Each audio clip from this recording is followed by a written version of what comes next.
Hello, we're back. And we're back with black. Hmm. Anyway.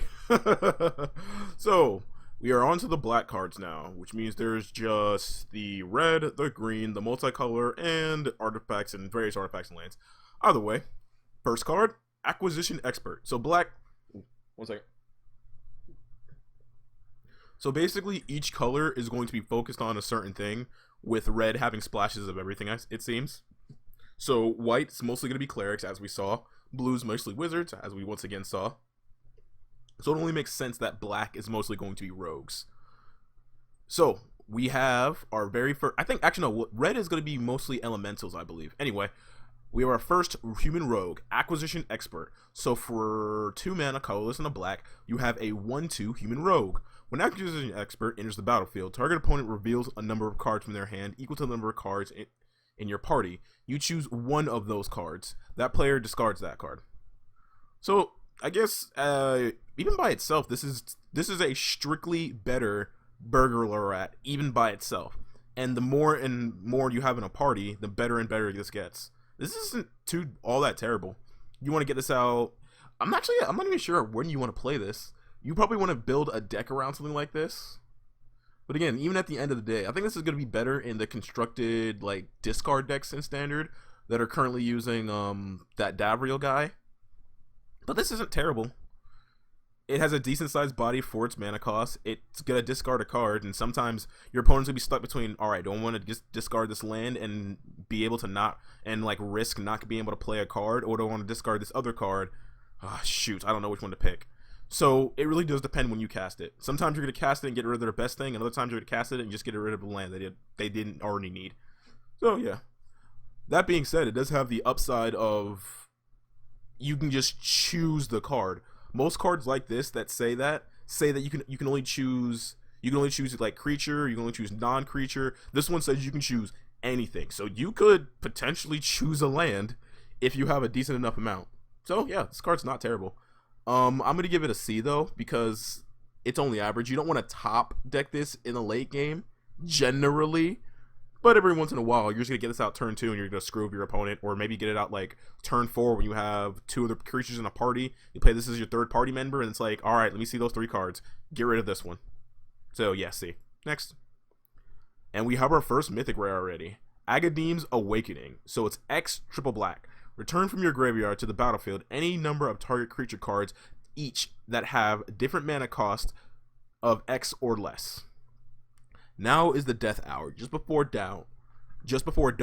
Wake sleepers and haunt the living. Or you can play it as a land, and you can have it enter the battlefield immediately able to untap for 3 life. Honestly, cards like this in limited are always hard to rate. On one regard, if you top this in this late game, it feels amazing because it says I have all this mana anyway, and I'm going to be able to get a stupid amount of stuff with it. But you don't want to have it early, you know? And you need to have a decent amount of creatures in your graveyard for it to be full use. So it's kind of hard to rate this reanimate spell. But then again, you can technically get, the more mana you pump into this, the more creatures you can get. And there's already a lot of speculation for this power, for this price point, as you can see for other formats. I can see a card like this being stupid in Commander easily. But in Limited, I can give it a C, honestly. The fact that it's also triple black is going to make it really hard to cast in Limited. But in other formats, hell, maybe this might see Standard play. Who knows? We'll see. Next. Black Bloom Rogue. See what I mean? Black's gonna have a lot of rogues. We have a 3 mana 2/3 human rogue with menace. Also, that's a cool ass pose. So, Black Bloom Rogue gets +3/+0 as long as your opponent has 8 or more cards in your graveyard. If you ever want to get back up, do what I say. This card's really good. This card's honestly like a C+ even by herself, going up to a B- if you have a decent way to like mill your opponent. Because then this is a 3 mana 5/3 with menace. That's kind of scary. That's a pretty good rate. And she can also enter the battlefield as a land. She's a C+ going up to a B- if you're able to reliably put cards in your opponent's graveyard.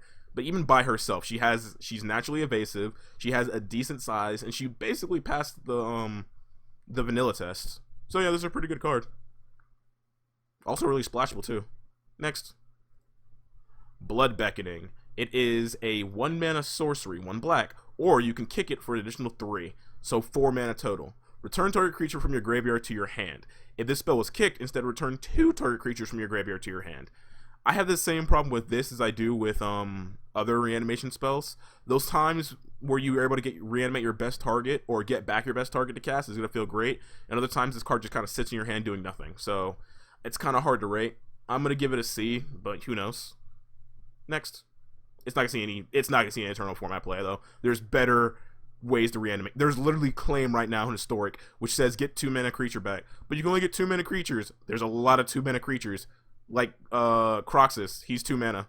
He doesn't feel like a 2 mana card, but Croxus is 2 mana. But you still make him sacrifice. Doesn't matter. You're either burning your opponent or making them discard their best shit.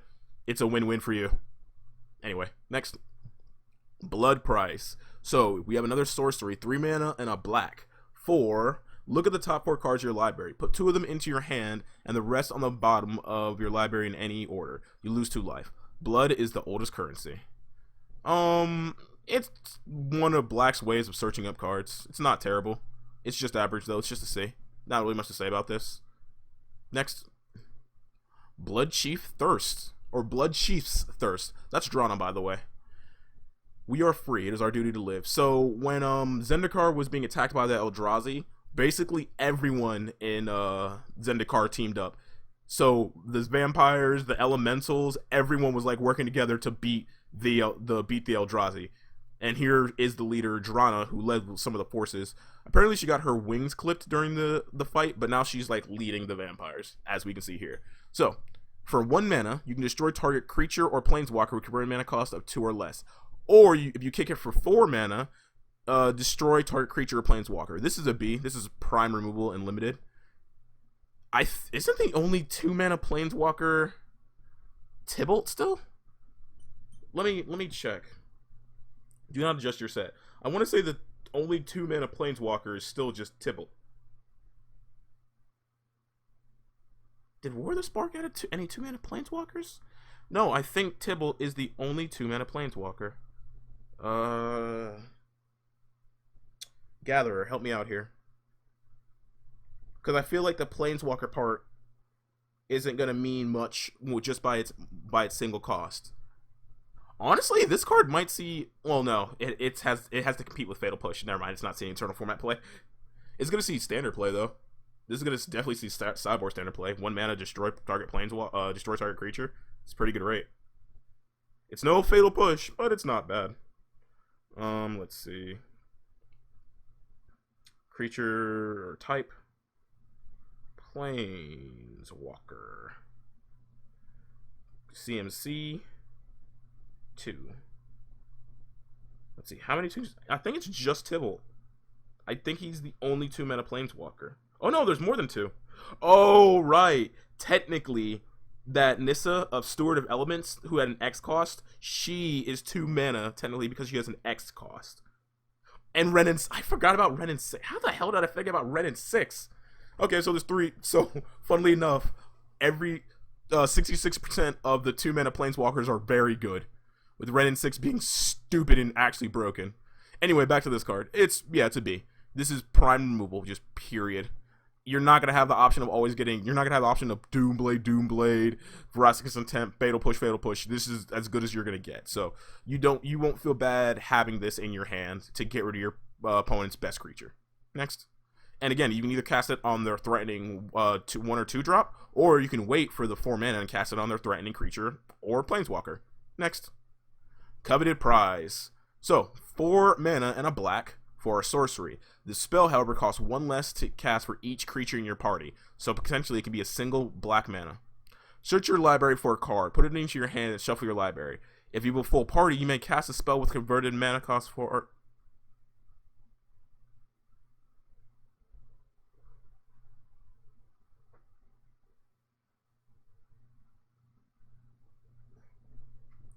This is a 1 mana tutor. There are decks you can very, very easily build this around for this to be a 1 mana tutor. Because Grim Tutor and Vampire Tutor clearly needed friends. Oh, but you had to build around it, because that's so hard to do in Eternal formats, huh? And then if you have a full party, you can cast this spell with its converted mana cost 4 or less from your hand without paying its cost. And you may cast this spell. Oh my god. This card is don't be surprised if you start seeing this having this see play in Commander, by the way. Hell, I can put this in my Commander Sliver deck. I have changelings in that deck. I'll take a 1-mana tutor. I'll take a 1-mana tutor that puts oh my god. Funnily enough, this isn't going to see, and I don't think this is going to see play in standard or eternal formats personally, but I can see Commander players going like, ooh, 1-mana tutor. Oh my god. 1-mana tutor that has a free casting cost on top. I cannot get over this. Oh my fucking god.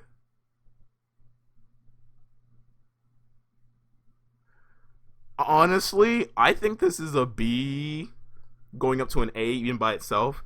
Even if you have to cast it for its full 5 mana, generally in limited you could cast it for like probably 4 to 3 mana. It's gonna be very rare you have the full party, but even if you don't, it's still a tutor. You go get your best thing to help keep you alive. But don't be surprised to see this scene play in like Commander and shit. And maybe even certain eternal formats are able to cheese a full party. Changeling decks, this set's gonna make Changeling decks very happy. Next. Deadly Alliance. So it is a 5-mana instance that costs 1 less for each party member. Destroy target creature or planeswalker. He can handle any of us, but he's no match for all of us. So this is basically an entire party just coming together to just shank the shit out of one enemy. Look at all that sneak attack damage from all those rogues. God, that man is fucked. Again, prime removal. It's a B. Potentially being and if you have more and more in your party, the better this gets. 1 mana to destroy target creature or planeswalker is insane. You're generally not gonna have the full party, but if you ever do, 1 mana destroy target creature or planeswalker is a god tier rate. Technically, this can be better than Fatal Push. Anyway, next. Demon Disciple. So that's a cleric. 3 mana for a 3/1 human cleric. That's the most demonological cleric I've ever seen. I mean, I guess there are like Pact of the Undying clerics and shit like that, and Grave Domain clerics and stuff like that, so fair enough. Anyway, when Demon's Disciple enters the battlefield, each player sacrifices a creature or planeswalker. Oh, so it's another it's a new Fleshbrag Marauder, but this one's a human cleric. Huh. I gotta give this one a C. Generally, your opponent's gonna have to choose their worst creature to get rid of. But if you're ever on like top deck mode, or like a C+, honestly. But if your opponent only has 1 good creature out that's just holding the line, you just cast this, you're just gonna feel really good. So, and because it's a sack outlet, it's creature or planeswalker, even better. Yeah, I gotta give this a C+. Black, as always, has a lot of juicy removal. And here she is, Drana, the Last Bloodchief. Oh no, she didn't get her wings clipped. Okay, never mind. I thought she got her wings clipped. Anyway, when Drana, the Last Bloodchief attacks, defending player chooses a non-legendary creature in your graveyard. You return that card to the battlefield with a +1/+1 counter on it. That creature is a vampire in addition to its other types. Could Drana revive people? Apparently so. I see this seeing more play in. I doubt this is gonna see any standard play. Too slow.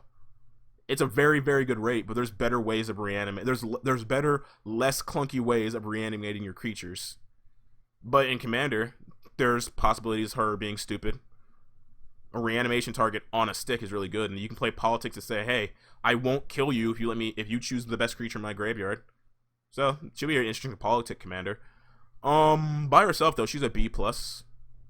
She's not amazing, and she has to take a turn before she can really get going, but then once she gets going, she's an evasive way just of reanimating your creatures. Your opponent's just forced to pick your worst and worst and worst creatures, but they're still coming back, and that's very scary. Next. Dread Worm. That thing looks cool. So for 5 mana, 4 colors and a black, you get a 5/4 with landfall. And when a land enters the battlefield under your control, Dread Worm gets indestructible until end of turn. Its silent slithering bellies its bulk. Oh, that's pretty good. This is like a C+. It basically passes the vanilla test, and then it has a very, very good landfall trigger. It's gonna be very hard to block a 5/4, and especially the indestructible 5/4. So this is a C+ going up to a B- in limited anyway. It's not gonna see any constructed play. Funnily enough, indestructible just from playing lands isn't that good of a rate. in constructed formats. Isn't that such a weird thing to say? Like, back in the early days of MTG, they would have flipped the fuck out and called this like the most broken card in all of MTG. But now it's just like, it's pretty easy to deal with. Weird. It's kind of weird to see how far this game's come. Anyway, next. Drana's Silencer. It is a 6 mana vampire rogue, 5 colorless and a black for a 3/2. When Drana's Silencer enters the battlefield, target creature an opponent controls gets X -X until end of turn, where X is the number of creatures in your party. So even by himself, target creature gets -X. It'd be a full party, it gets -4/-4. Honestly, this is a C, going on down to a C-. 6 mana, and you need to have a board already up to potentially kill something is not a very good rate. Then again, there's going to be those times where you trade with your opponent and the creature only has 1 toughness less, or 1 or 2 toughness left, and you have enough of a party to take it down, which I guess is supposed to be the point of a silencer, I guess. But honestly, by itself, it's not that great. It's not going to see any tournament format play. There's better ways of doing -X for far better rates. Looking at you, Wither. And Infects. Next. Ooh. 1 second. There we go. Anyway, Expedition Skulker. It is a 2 mana, 2/2 vampire rogue, colorless and a black. Expedition Skulker has death touch as long as you control another rogue. Rogues bring an array of useful skills to the work of an entering party. Stealth, agility, the ability to locate and disarm traps, and a subtle, deadly fighting style. You mean sneaking up behind the person and spamming that backstab? Spamming sneak attack? Oh my god, I have the funniest D&D story for one of my friends. So, one of my friends decided to DM a few sessions for me and some of our other friends. And we had a pretty decent size party, right? And this was like his really first time DMing. And he was like, okay, there's like 6, 7 of you. I'm sorry, other friends. You don't get to use sneak attack as easily because it'll be just broken because you have so many allies. And then he was like, he sulked because, yeah, rogues are basically, especially in 5e, are built around spamming sneak attack and abusing sneak attack, right? And then he's like, look, man, it's just gonna be too OP. It's like extra D6s are gonna be too broken. And then the other player who's playing a cleric, who was playing like a caster cleric, not even like a healer cleric, but just a classic cleric, was over here spamming Inflict Wounds, Hellish Rebuke, Toll the Dead, and doing like a minimum of 10 to 20 damage a turn. And the friend who got his sneak attacks nerfed is looking at the DM friend the entire time like, oh yeah, totally sneak attacks OP. Man, I had to work to get my advantage to be able to sneak attack, but her being able to cast 2 3/10 spells just off rip, yep, totally fair and balanced. And it was just funny. Anyway, back to this. Expedition Skulker. This is a C. It's a vanilla. It's a bear with upsize. So yeah, death touch is pretty good. It's not the best keyword sometimes, but when it does its job, it does its job really well, which is fitting for a rogue. Anyway, next. Feed the Swarm. It is a 2 mana sorcery, colors and a black. Restore target creature or enchantment opponent controls. You lose life equal to the converted mana cost. On Vile Wings and Bloody Wind, the Swarm will rise. B. Again, prime removal. Pick all of these up. Make your opponent very sad as you kill their best things. Oh, you lose life for it. Act like it's not easy as fuck to get back life with all the clerics in this format. Act like it isn't stupidly easy. Okay, life is a resource. Remember, when it comes to MTG, your life total is a resource. It is a renewable resource that you can get back and lose. And if you spend 2 mana and lose 5 life to kill, Dreadworm, that is a good rate. If you spend 2 mana to kill and 5 life to kill Draina, that is a good rate. Unless it kills you, obviously. But most of the time, it's like, I'm spending this 2 mana as an investment to stay alive for later. And that's what you gotta think as life as. The only life total in MTG that matters at all, actually no, there's sometimes it's 50, sometimes it's 13, but unless you build a deck around it, the only life total that matters for you is 0. And if your life total is not 0, if you need to use your life to stay alive, you do so. Don't be afraid to spend some life if it means you getting investments in the end. Think of it as a long-term investment. And because of that, this card's a B. Removal and limited is always, always good. I feel like right now, black-white might be a good combo. Black in general, though. Look at all these kill spells. Next. And they're common and uncommon too, so you'll be getting a lot of them. Anyway, Ghastly Gloom Hunter. It is a 2-mana. It's a 2-mana 1/1 with lifelink and flying. Zombie bats. Stinking Silent Death. However, you can kick it for an additional 4 mana, so 6 mana total, 4 colors, 2 black, for a 3/3, because it comes into the battlefield with 2 additional +1/+1 counters. So 6 mana for a 3/3 with flying lifelink. It's not that great. I'd feel a lot better if it was a kicker cost of 2 colors in the black, and then you got a 5 mana for a 3/3 flying lifelink, and then I think it like passed the vanilla test enough. But right now it's meh. All that investment. Again, if you get this out early, if you get this out turn 2 and you start using it to pick off and gain life, it's gonna feel really good. Or if you were able to snap one of the artifacts onto it, it's gonna feel even better. But by itself, it's only it's like a C-. Top decking this isn't gonna save you most of the time, but every once in a while it will. So like I'll give it a C then. I'll give it a C. Next. Goldraz Mucklord. That is a mighty ass looking crocodile. That's horrifying. That is a 3 mana, 2 colors and a black for a 2/3 crocodile. Seriously, why is it like up on its hind legs? It looks more like a well, I mean, technically crocodiles are dinosaurs.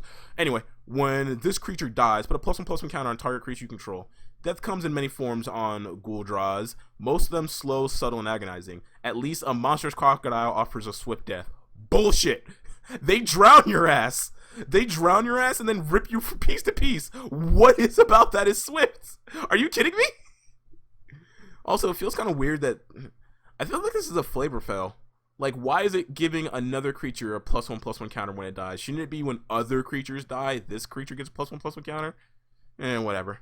I'm gonna give it a C. I'm gonna give it a D just because. No, you know what? I'm gonna give it an F because it's a flavor fail.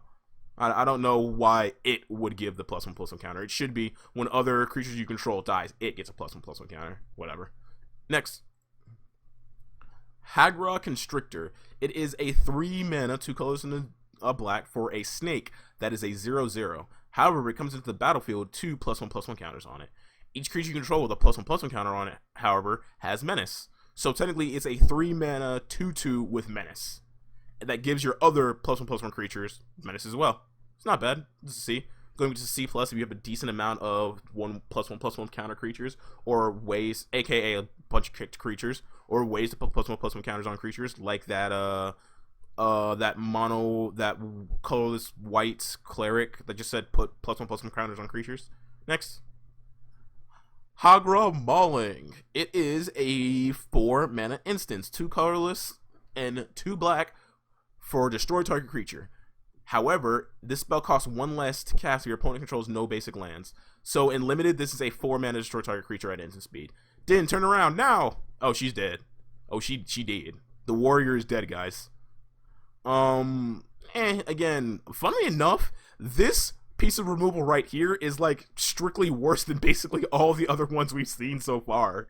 The other ones are like spend 4 mana, kill planeswalker or creature, spend 5 mana, destroy, or spend 2 mana, destroy a creature or enchantment, spend 5 mana, destroy creature or planeswalker, or it goes down to spending 4 mana. Sure, it's sorcery speed, but you know, honestly, it's still a B, but it's like, funnily enough, this one right here is the weakest of the removal spells we've seen in black, and it's rare. This isn't going to see any Eternal format play, because even in Eternal formats where your opponent's not going to be playing basic lands, like your Moderns, your Historics, your Vintage and Legacies, 3 mana to destroy a creature is, funnily enough, way too slow. Again, Fatal Push. Doomblade. Yeah. Anyway, next. Highborn Vampire. So it's just a 4/3, 4 mana for 3 colors and a black for a 4/3 Vampire Warrior.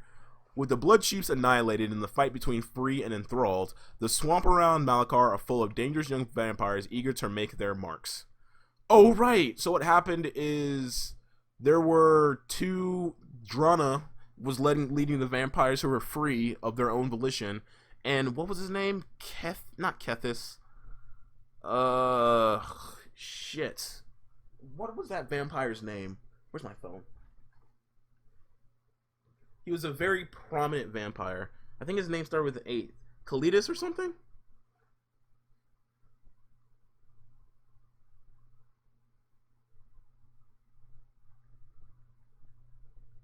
Yeah, there we go. Kalidas, Trader of Get. So he was enthralled by the Eldrazi and was treating them like that, those crazy people who always worship the old gods, and he enthralled other people to also be under them. And I think, and he died in the fight between the free vampires and the enthralled ones during the war for Zendikar, battle for Zendikar. Anyway, this is just a C. It's just average. Next. So we have our inscription rune for black. So we have 2 colors and a black for sorcery, or you can kick it for a total of 7 mana, 4 colors and 3 black. Choose one. If it was kicked, choose any. Target opponent discards 2 cards, return target creature with converted mana cost 2 or less from your graveyard to your battlefield, or destroy target creature with converted mana cost 3 or less. Honestly, this is honestly still. I feel like none of these inscriptions are really good so far. Like, even if you kick them, 7 mana for just these 3 effects aren't that good. We literally have Claim Historic right now, which does this for 1 mana. Discarding 2 mana, why would you want to play a Mind Rot in your deck, period? And then destroy target creature with 3 mana or less when you have, 3 mana instants, but even before to cast this. This card isn't all that great. It's still like a C plus though, because at the very end of the day, 3 mana to destroy target creature could be good. And I guess if you get late enough into the game, you can do all of these at once. It's not terrible, but it's only a 2 mana creature. It's only discard 2, and it's destroy a 3 mana creature or less. Not even creature or planeswalker, just creature. Why doesn't it seem like the rare removal is actually worse than the uncommon and common removal this set? That's so weird to me. Anyway, next. Lithoform Blight. It is a 2 mana enchantment, colors in a black for an aura. Enchant land. When it enters the battlefield, draw a card. Enchanted land loses all land types and abilities and has tap it to gain a colorless mana, or tap and pay a life to add mana of any color. Heedless of Nissa's warnings, Nahir repeated history. What do you mean? What is she trying to do here? I need to read the lore of this set, because apparently the lore of this set's getting good again. So this is a pretty okay card. It's a C. It helps you filter your mana at the very end of the day. It also works as a draw.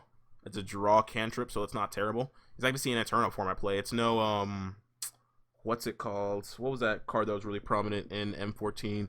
You put it on your lands and it let you draw cards. It was like a 3 mana enchantment.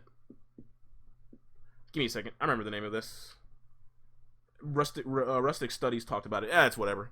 But this card's just to say, you don't want to top deck this generally, but sometimes you top deck it and you cast it, that extra card you draw will sometimes save you. But overall, you want to get this out turn 2 and let it be used to help filter your mana. Next. Malakar Blood Priest. So 2 mana for a 2/1, colors black for a vampire cleric. And Malakar Blood Priest enters the battlefield. Each opponent loses life, and you gain life equal to the number of creatures in your party. From your veins to mine. These clerics are so evil. Oh, I'm totally helping you. You're literally draining the blood from our opponents. Well, yeah, but I'm doing it to you. I mean, I guess, but morals, man. Anyway, this card is a, I'm gonna give this card, like, a C. Again. At best, it's only going to drain your opponent 4 and gain you 4. But then, sometimes an 8 mana life swing, it will be really, really good. But getting to that point is going to be kind of tough to get the full effect. Generally, what's going to happen is that you drain 2, and you're... I guess, in that case, actually, that's not too bad. It's still a C, though. Generally, what's going to happen is that you're going to drain your opponent 2 or 3, which still isn't that bad of a rate for a 2 mana card. So maybe this is a little bit better than I thought. It's still just a C for limited, unless you're able to build around a full party, which you might be able to do. I haven't drafted the set yet, but we'll see. Next. What the hell are these things?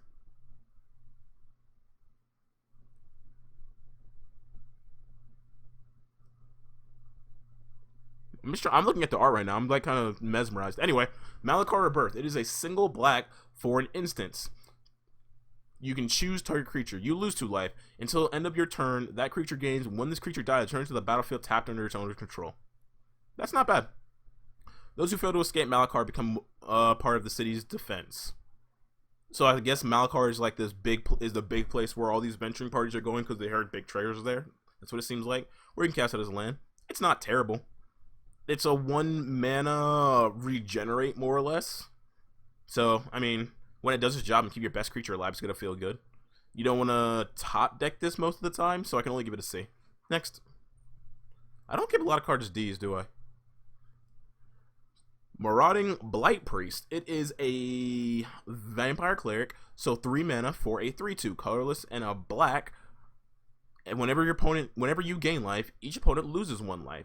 The vampire never had gods. We followed our blood chiefs. Now they are gone. What is left? Destruction and death, my friends. That is enough. Why are you adventuring with us? Oh, because I like adventuring. And you sure you're not going to kill us? Yeah, why would I do that? We're allies. Let's be honest. Anyone who's played D&D, you always have that one character who's always doing this holy, evil, malefic shit. It's like, no, we're friends though. You're fine. And it's like, I don't feel fully safe sleeping next to you. I'm not gonna kill you. It's fine. Whatever. I feel like you can actually make a white-black life gain kind of archetype in this limited. There's enough creatures and stuff that really pay off for having life link and being clerics. So who knows? By itself, this card is just a C, and you're able to get a decent amount of life gain and stuff. It goes up to like a C+. Next. Mind Carver. Here is the black artifact that enters the battlefield and it gains an effect. So for a single black mana, when Mind Carver enters the battlefield, attach it to target creature you control. A creature gets +1/+0. If your opponent has 8 or more cards in their graveyard, however, a cryptic creature gets +3/+1. I don't know how to rate the mill effect in limited. I don't feel like you can realistically always have that 8 mana or those 8 cards in your opponent's graveyards reliably. When you do, it does feel really good, but it's so unreliable to have that, you know? In limited, in standard, this will be fine. I can see a rogue. There's already a flash rogue that already there, and so you can just add all these other rogues in and just make it easier to get the mill point of 8 cards, and then you have this just 1 mana artifact that instantly attaches and makes your creatures even bigger and stronger. That's very, very scary.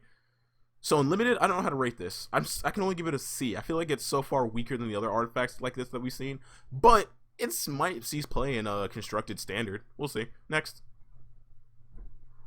Mind Drain. So for 3 mana, 2 colors and a black, it's a sorcery. Target opponent discards 2 cards, mills a card, loses a life, and you gain a life. So it's basically a better Vicious Rumors, because it also has Mind Rot attached to it. So it's not bad, I guess. Discard 2, mills a card, loses a life, and gains you a life. There's just enough things all there together that this card isn't terrible. If you cast this turn 3, it's going to outright stifle your opponent. So I gotta get this a C.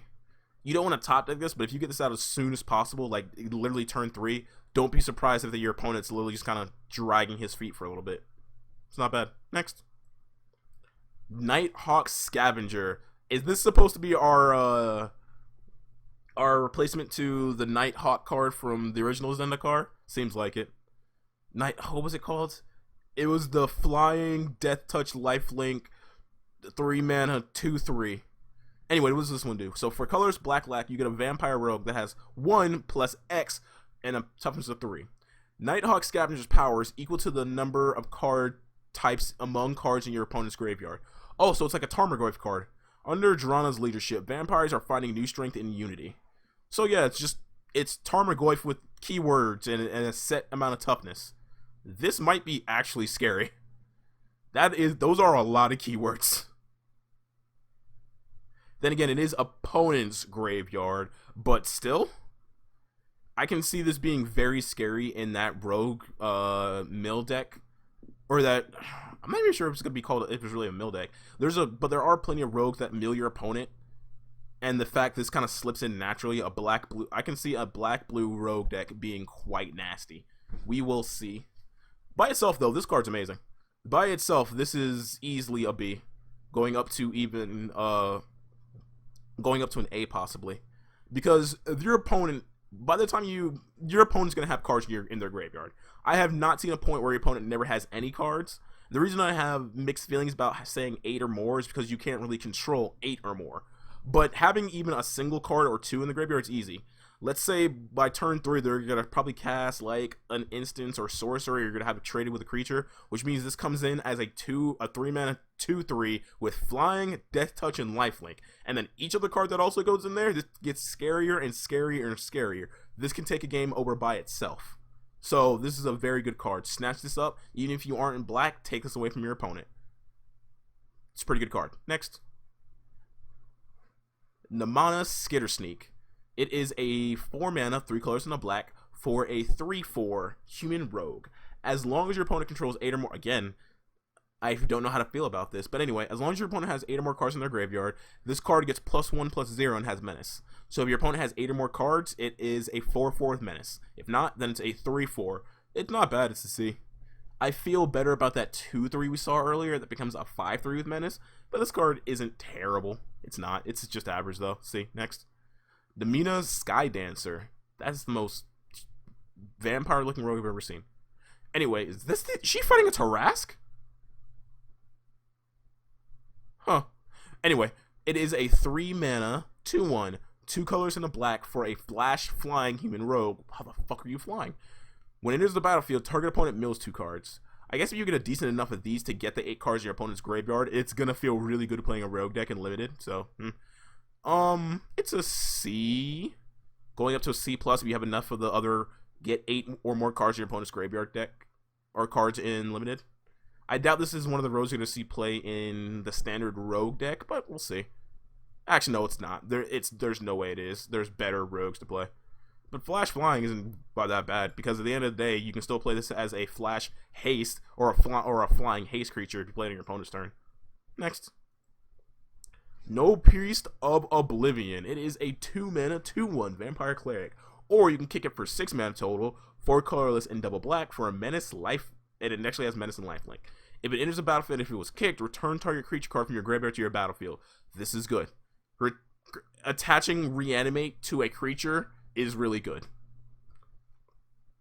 If you only cast this like turn 2 just for menace and lifelink, it's not that great. But if you get this in the late game and you cast this is really good. This is a B. By itself, it's a B. You get this early, you get a decent creature that can gain you life and is evasive, or you can cast this late and it's like, hey, I know you killed my best creature, but I'm getting it back now.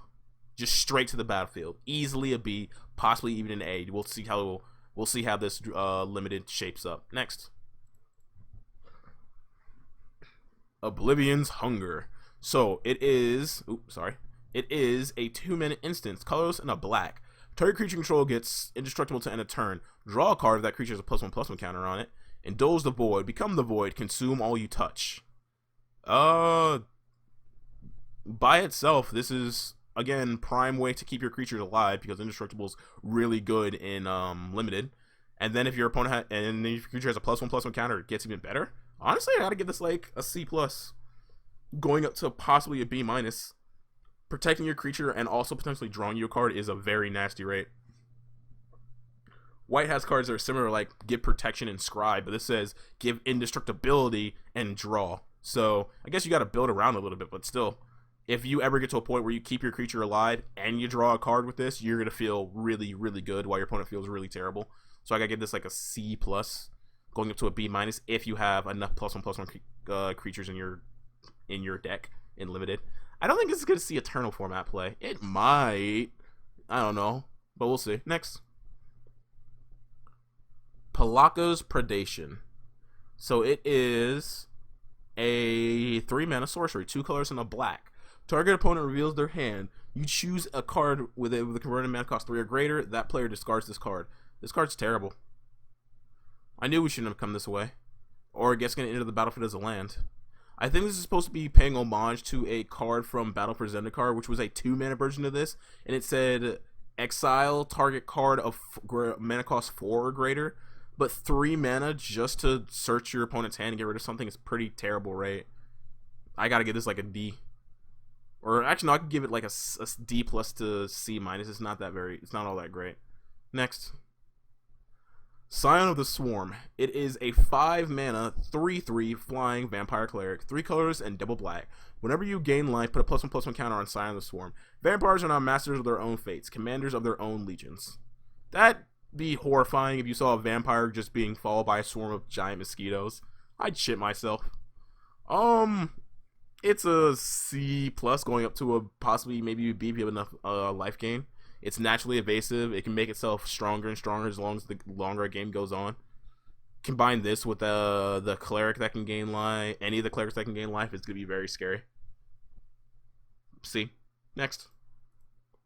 Scourge of the Skyclaves. When I saw this, I didn't know how to rate this. It is a 2 mana demon for an XX. Or you can cast it with a ticker cost of 7 total, so 5 colors, black, black.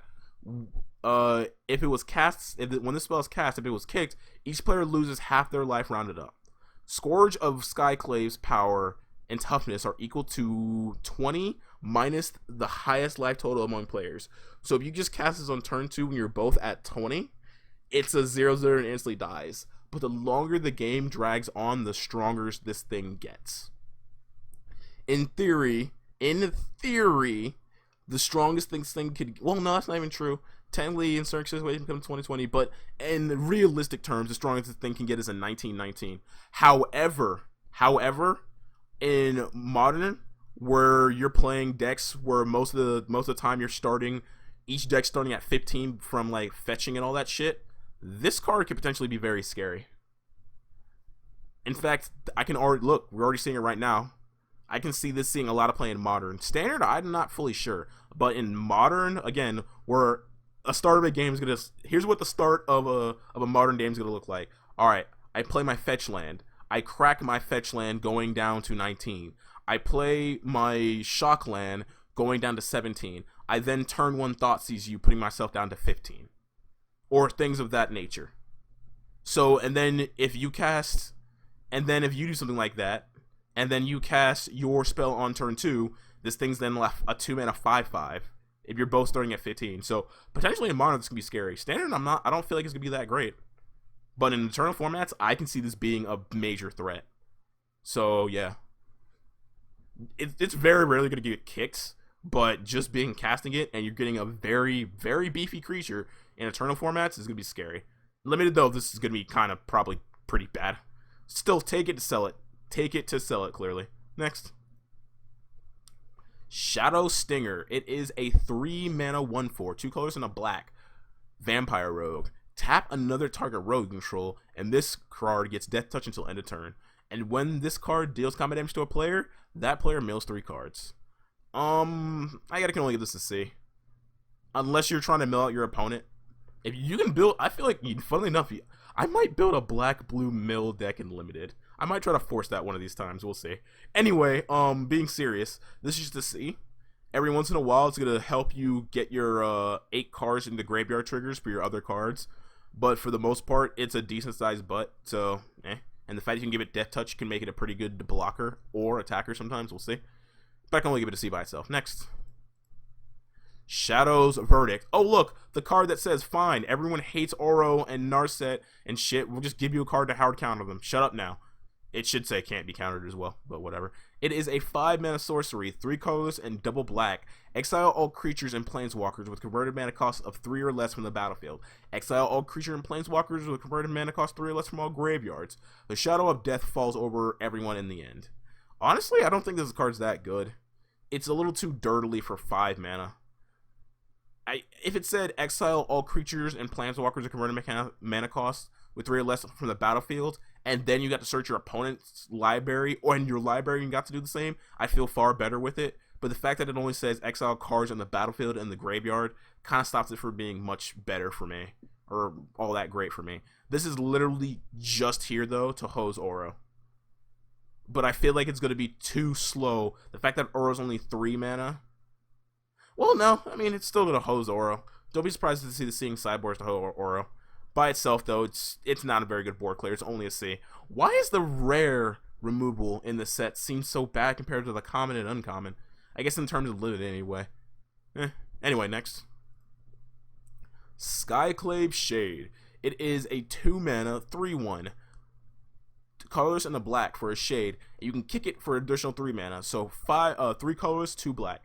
Skyclave Shade can't block. If it was kicked, it enters the battlefield with 2+1/+1 counters. Whenever a land enters the battlefield under your control, if Skyclave is in your graveyard and it's your turn, you may cast it from your graveyard this turn.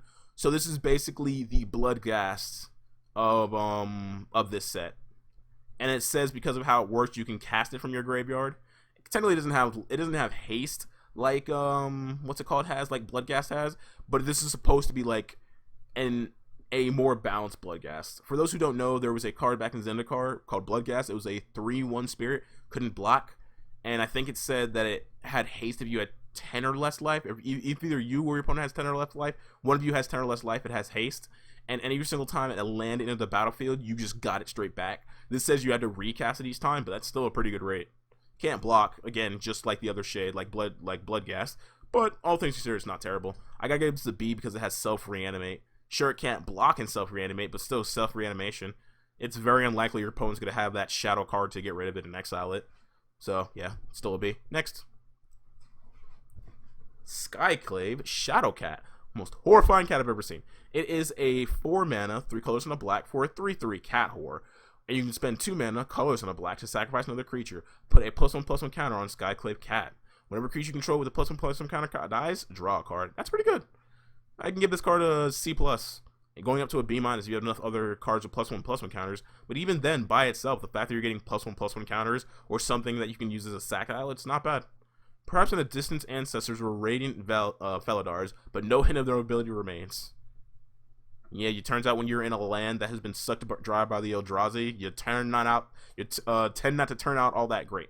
Anyway, next. Soul Shatter. It is a 3 mana instance, 2 colors and a black. Instance. Each opponent sacrifices a creature or planeswalker with the highest converted mana cost among creatures and planeswalkers they control. More premium removal. This is a B. Funnily enough, I don't think it's that great. Because sometimes, more often than not, you want to get rid of the highest converted mana cost creature or planeswalker in your way. More often than not. But every once in a while, it's like, I don't need to get rid of the three CMC creature. I need to get rid of the 1 CMC creature. And it's just kind of sitting there in my way. But more or less, this is, again, more prime removal. This is going to be as good as you can get. So, give it a B. Next. Subtle Strike. For 2 mana instance, choose one or both. Colors on a black. Target creature gets -1/-1 until end of turn. Put a +1/+1 counter on target creature. Silence is an underrated hunting strategy. This is really, really good. Oh, it's a reprint from Kaladesh. Yeah, this card was good in Kaladesh limited. This card's gonna be good in this limited because giving you and your own creature and your opponent creature a two power toughness difference, and because it's a -1/-1 counter, this is also one of the few ways that you'll be able to get around indestructible. So this is pretty good. This is, again, removal. It's not the best removal, it's not prime removal, but it is removal. I gotta give this a C+. Funnily enough, I feel like this is weaker compared to the other. In Kaladesh, this was a really good removal in limited, but I feel like we've had better both common and uncommon removal as opposed to this. It's still really good when it does its job, though. Next. Oh my god, you're gonna make me say this. Tabrax? Tabrax Hope's Demise. It is a 3 mana, 2 colors and a black for a 2/2 Demon Cleric. What do you mean? Flying. Tabrax Hope's Demise has lifelink as long as it has 5 or more +1/+1 counters on it. When another non-token creature you control dies, put a +1/+1 counter on Tabrax. If that creature was a cleric, you may draw a card. If you do, you lose a life. It'd be kind of hard to... This is a C+ by itself. It's gonna be kind of hard to rate this. I feel like this is more a commander build around, or maybe even like a cleric build around for eternal formats, but by itself it's not that great. I'd much rather play that other 3 mana vampire that doesn't need to have 5 counters to have lifelink. It's a C, going up to C+ if you have enough clerics, I guess. Next. Thwart the Grave. It is a 6 mana sorcery, 4 colors and 2 black, and it costs 1 less for each creature in your party, so potentially going black. Return target creature card and up to 1 target cleric, rogue, warrior, or wizard card from your graveyard to the battlefield. Yo, that's really good. So potentially for 2 mana, you can res 2 things. Return target creature card and up to 1 target. So yeah, you can get a non-cleric, rogue, warrior, wizard, and then get a cleric, warrior, wizard, or you can get 2 clerics or a cleric and a rogue, etc., because it says you get 1 creature and up to another creature from your graveyard. So this is really good. This is like a B. I'm really feeling black for limited. I feel like in Eternal formats though, unless there is some like changelings can use a lot of these cards because technically changelings are cleric, rogue, warrior, wizards. But I'm not sure if this is good enough to see Eternal format play. It might see playing Commander though. 2 mana to get 2 things back, so pretty good. Next. Honestly, I can play this in my Sliver Commander deck. Yeah, I play Slivers, be mad. Vanquish the Weak. It's another... Oh, it's from Ixalan. Oh, I remember this card. It's another, it's a C plus removal. Destroy target creature with power 3 or less, and it costs 3 mana, 2 colors, and a black. Open conflict between expedition parties, or even individual adventuring parties is discouraged, but accidents happen. Yeah, this is why you shouldn't fight with the people you're near, because they might try to stab you in your sleep. It's just, again, removal. There's nothing really to say about it, so it gets a C+. I feel like this is the weakest common removal we've seen so far. Next. And finally, Zoth's Consumption. It is 6 mana for 4 colorless and a black, and double black. Each opponent loses 4 life and you gain 4 life. Annihilation surrounds us. Our call is to embrace its ceaseless hunger.